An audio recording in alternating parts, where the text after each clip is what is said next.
고린도전서 12장 1절부터 11절까지의 말씀입니다.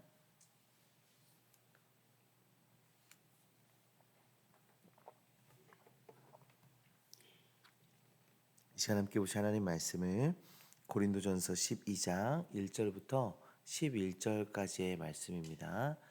다 같이 한 절씩 교독하겠습니다. 형제들아, 신령한 것에 대하여 나는 너희가 알지 못하기를 원하지 아니하노니 너희도 알거니와 너희가 이방인으로 있을 때 말 못하는 우상에게로 끄는 그대로 끌려갔느니라. 그러므로 내가 너희에게 알리노니 하나님의 영으로 말하는 자는 누구든지 예수를 저주할 자라 하지 아니하고 또 성령으로 아니하고는 누구든지 예수를 주시라 할 수 없느니라. 인상은 여러 가지나 성령은 같고 직분은 여러 가지나 주는 같으며 또 사역은 여러 가지나 모든 것을 모든 사람 가운데서 이루시는 하나님은 같으니 각 사람에게 성령을 나타내심은 유익하게 하려 하심이라. 어떤 사람에게는 성령으로 말미암아 지혜의 말씀을, 어떤 사람에게는 같은 성령을 따라 지식의 말씀을, 다른 사람에게는 같은 성령으로 믿음을, 어떤 사람에게는 한 성령으로 병 고치는 은사를, 어떤 사람에게는 능력 행함을, 어떤 사람에게는 예언함을, 어떤 사람에게는 영들 분별함을, 다른 사람에게는 각종 방언 말함을, 어떤 사람에게는 방언을 통역하는 것이지. 같이 읽겠습니다. 이 모든 일은 같은 한 성령이 행하사 그의 뜻대로 각 사람에게 나누어 주시는 것 같으나. 아멘. 살아계신 하나님의 말씀입니다. 바울은 고린도전서 12장에서 고린도 교회 안에 있는 영적 은사의 문제를 다루고 있습니다. 굉장히 많은 분량의 그 내용을 가지고 있는데요. 그것은 그 은사를 어떻게 이해하고 어떻게 사용하는가가 성도에게 매우 중요한 것임을 보여주고 있는 것입니다. 하나님께서 우리에게 은사를 주신 이유는 분명합니다. 그것은 우리 자신을 드러내기 위함이 아니라 하나님의 영광을 드러내고 그리스도의 몸된 교회를 세우는 것이 그 목적인 것이죠. 은사는 하나님께서 주신 선물입니다. 그러므로 은사는 본래 좋은 것이고 귀한 것이고 감사해야 할 것입니다. 그런데 고린도 교회 안에서는 이 좋은 은사가, 이 감사해야 할 은사가 오히려 문제가 되고 있었습니다. 성도들이 각자 받은 은사를 자랑하고 과시했기 때문입니다. 은사를 통해 하나님의 영광이 드러나야 하는데 오히려 자기 자신을 드러냈습니다.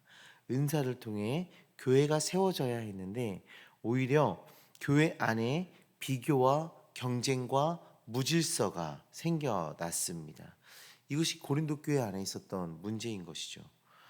은사는 있었지만 은사를 바르게 사용할 성숙함이 부족했던 것입니다. 그래서 바울은 고린도 교회 성도들에게 은사에 대한 바른 인식을 지금 가르쳐 주고 있는 것이죠.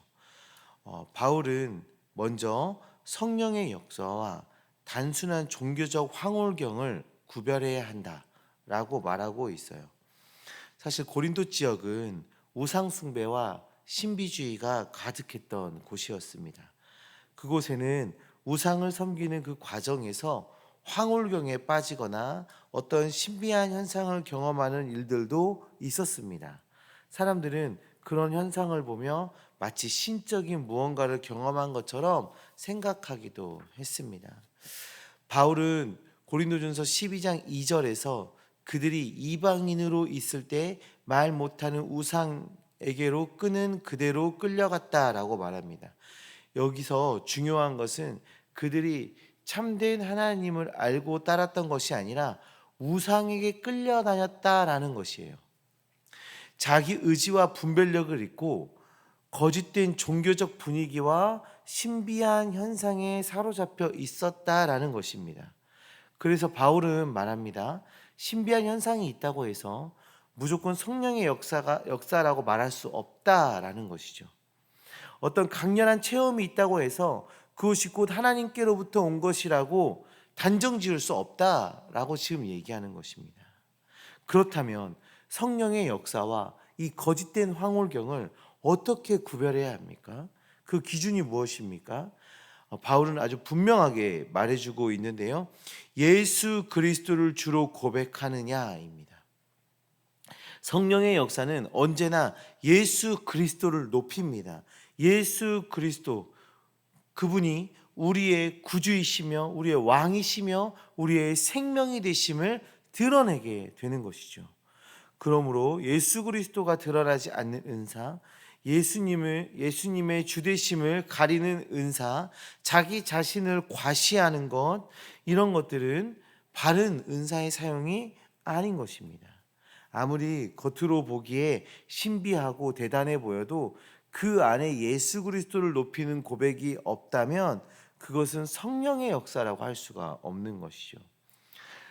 사랑하는 성도님들, 이것은 오늘날 우리에게도 매우 중요한 기준입니다.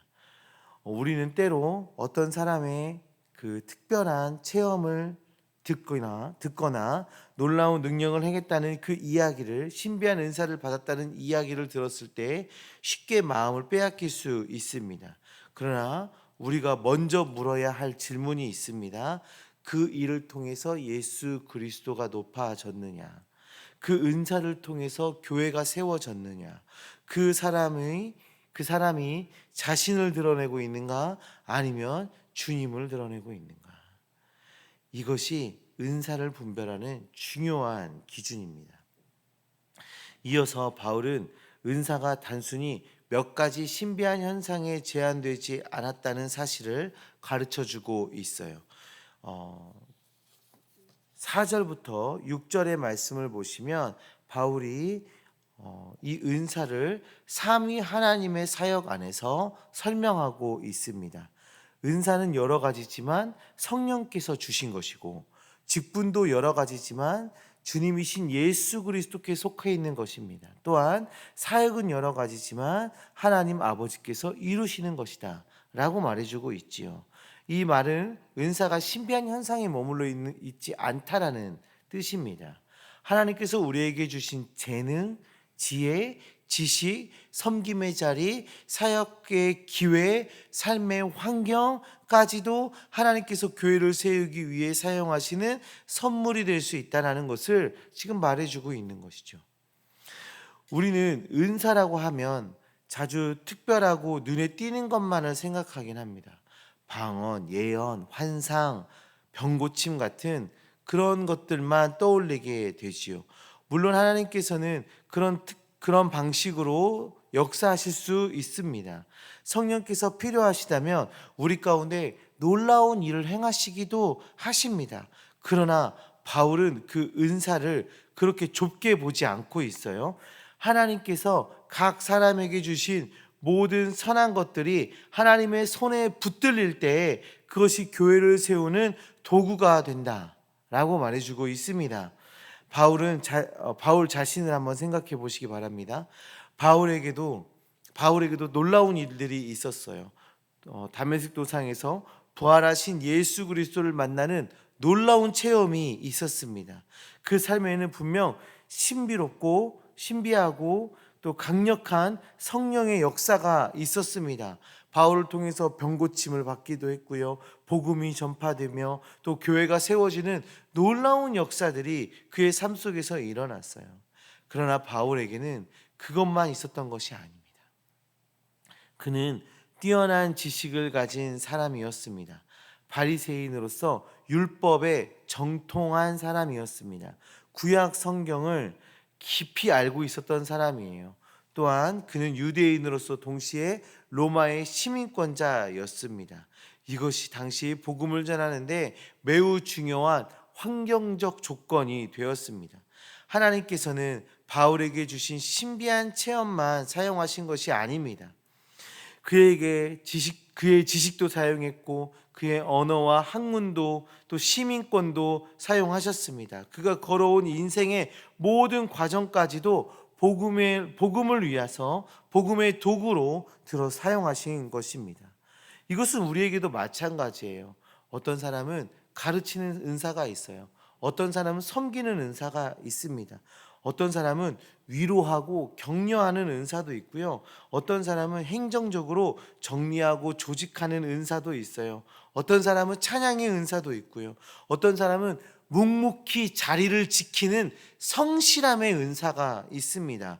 어떤 사람은 사람을 환대하여 따뜻하게 맞이하는 그 은사가 있습니다. 어떤 사람은 기도의 자리에서 기도로 교회를 붙드는 그런 은사가 있습니다. 겉으로는 화려해 보이지 않을 수 있습니다. 사람의 눈에는 잘 띄지 않을 수 있습니다.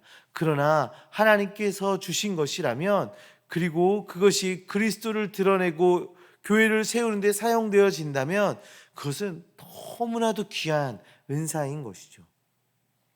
바울은 이어서 성령께서 다양한 은사를 주신다고 말하고 있어요.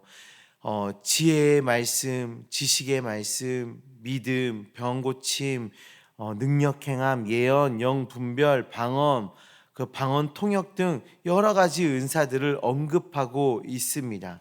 그런데 바울이 이 은사들을 나열하는 이유는 무엇입니까? 그것이 어떤 은사가 더 우월하고 어떤 은사는 열등하다라고 말하기 위함이 아니에요. 오히려 바울이 이렇게 다양한 은사들이 모두 한 성령에게로부터 나왔다는 사실을 강조하기 위해서 이렇게 은사들을 나열하고 있는 것입니다. 성도님들 기억하시기 바랍니다. 성령께서 각 사람에게 은사를 나누어 주십니다. 그리고 그 은사는 개인의 자랑을 위한 것이 아니라 교회의 유익을 위한 것입니다. 7절 말씀에 각 사람에게 성령을 나타내심은 유익하게 하려 하심이라 라고 말하고 있어요. 여기서 말하는 유익은 단순히 개인의 만족이나 개인의 유익이 아니라 교회의 유익입니다. 공동체의 유익이에요. 그리스도의 몸을 세우는 유익입니다. 그러므로 은사는 비교의 대상도 경쟁의 구도도 아닙니다. 은사는 섬김의 도구인 것입니다. 내가 받은 은사가 크고 대단해 보인다고 해서 교만할 이유가 없습니다. 그것은 내가 만들어낸 것이 아니라 하나님께서 주신 것이기 때문입니다. 반대로 내가 받은 은사가 작고 보잘것없어 보인다고 해도 낙심할 이유가 없습니다. 하나님께서 주신 은사는 하나도 헛되지 않기 때문입니다. 교회는 한두 사람의 특별한 은사로 세워지는 공동체가 아닙니다. 교회는 하나님께서 각 사람에게 나누어 주신 그 은사들이 함께 모여 세워지는 그리스도의 몸인 것입니다. 눈에 보이는 자리에서 섬기는 사람도 필요하고 보이지 않는 자리에서 묵묵히 섬기는 사람도 필요합니다. 말씀을 가르치는 사람도 있어야 하고 기도로 붙드는 사람도 필요합니다. 앞에서 찬양하는 사람도 필요하고 뒤에서 정리하는 사람도 필요합니다. 준비하는 사람도 필요합니다. 하나님께서는 이 모든 섬김을 통해서 교회를 세워 가시는 것입니다. 사랑하는 성도님들, 오늘 우리는 은사에 대한 바른 질문을 해야 합니다.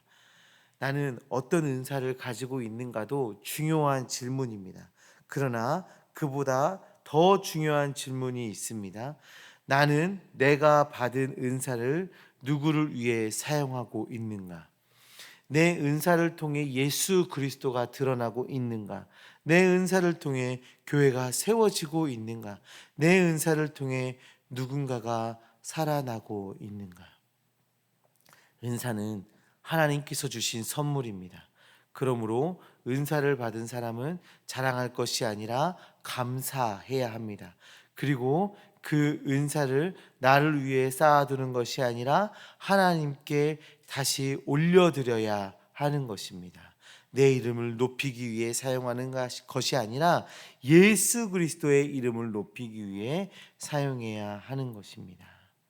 사랑하는 성도님들, 하나님께서 오늘 우리에게 주신 그 은사들을 잘 바라보시기 바랍니다.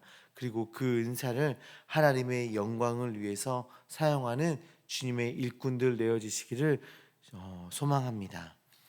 우리의 이름을 높이기 위해서가 아니라 예수 그리스도를 높이기 위해 사용하시기 바랍니다. 우리의 말과 행동, 우리의 재능과 시간, 우리의 지식과 경험, 우리의 섬김과 헌신을 통하여 예수 그리스도를 드러내며 살아가는 우리 모두가 되기를 주님의 이름으로 축원합니다.